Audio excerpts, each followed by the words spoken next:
લ્યો 50,000 રૂપિયા. તમે 50,000 રૂપિયા લ્યો અને એને જુગારમાં હારી જાઓ. ઠીક છે, 1 સેકન્ડમાં 50,000 રૂપિયા હારી ગયા તમે.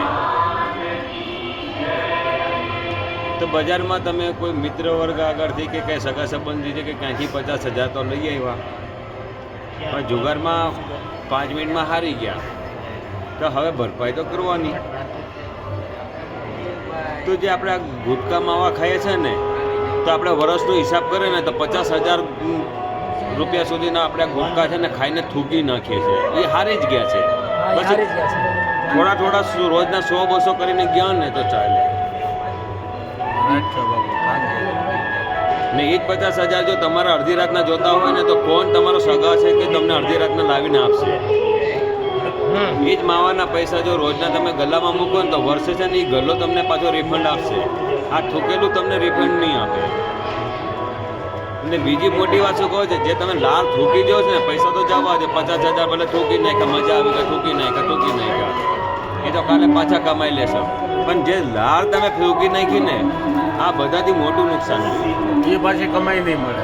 તમે ગમે દુનિયાની થાળીમાં જમી લ્યો, હે ને, મતલબ સોનાના થાળીમાં જમો કે ગમેમાં જમો, ગમે એટલું મોંઘું જમી લ્યો, પણ એ ખાવાનું પચન કોણ કરે? લાડ કરે. ને એ લાર તો તમે થૂકી નાખો છો કેટલા કિલોના ભાવે. તો હવે કેન્સરના બીજ તમારા શરીરમાં કોણ બીજા ઊભા કરશે? એ જ ઊભા કરશે. જે લાર નથી ગઈ ને, એના વગરનું ભોજન વહી ગયું છે ને, એ ભોજન નહીં હજમ થશે ને, આ જ બધા કેન્સરના બીજ ઉત્પન્ન કરશે. પછી કહેશે કે અમને ચાંદા પડી ગયા, અમને ઓલું પડી ગયા, તો હવે ડૉક્ટર કહેશે કે એટલા મોટા ફાડીને કાપીને કાઢી લેવા પડશે.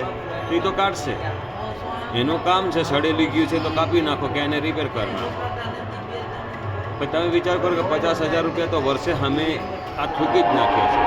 આનું શું કરશું? અને સમાજમાં અમે જ્યાં ત્યાં થૂકી નાખ્યા છે. કોઈની બારીમાંથી, કોઈકના દરવાજામાં થૂકી નાખ્યા, કોઈ ક્યાં થૂકી નાખ્યા, બધી બાજુ પર થૂકી નાખ્યા અમે. કોઈ મંદિર હોય તો થૂકી નાખ્યા, કોઈ આશ્રમ હોય તો થૂકી નાખ્યા, પોતાના ઘરના બારી બહેણા હોય તો થૂકી નાખ્યા, દવાખાના હોય તો થૂકી નાખ્યા, ચાલતી ગાડી હોય તો એમાંથી થૂકી નાખ્યા, ફૂટપાથ પર બચ્ચા લોકો આવતા જતા હોય, સ્કૂલના નિશાળિયા છોકરાઓ આને એના